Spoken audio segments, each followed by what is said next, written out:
আসসালামু আলাইকুম। ঠান্ডা ঠান্ডা কাঁচা আমের শরবত তৈরি করব। এই গরমে এই শরবতটা এক গ্লাস খেতে পারলে আপনার মন প্রাণ জুড়িয়ে যাবে। চলুন দেখি কিভাবে তৈরি করব। এখানে আমি দুটো ছোট সাইজের আম নিয়েছি। এই আমগুলোর কিন্তু আটি হয়নি, তো আমগুলোকে ছিলে কেটে নিয়েছি আর এরকম ছোট ছোট টুকরো করে কেটে নিব। তো আমার আমগুলো কেটে নেওয়া হয়ে গেছে। তারপর ধুয়ে নিয়ে ব্লেন্ডারের জারের মধ্যে আমের টুকরোগুলো দিয়ে দিচ্ছি। এখন আমি কিছু ফ্রেশ পুদিনা পাতা নিব।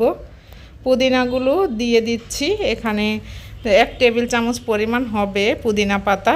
তারপর ফ্রেশ ধনিয়া পাতা দিচ্ছি। এখানে একটি কাঁচা মরিচ দিয়ে দিচ্ছি। আপনি ঝাল বেশি খেলে একটু পরিমাণ বাড়িয়ে নেবেন।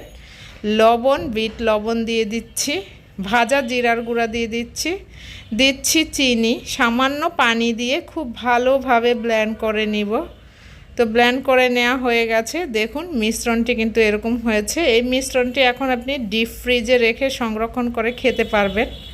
গরমের সময় এই মিশ্রণটি নামিয়ে আপনি শরবত করে খেতে পারবেন।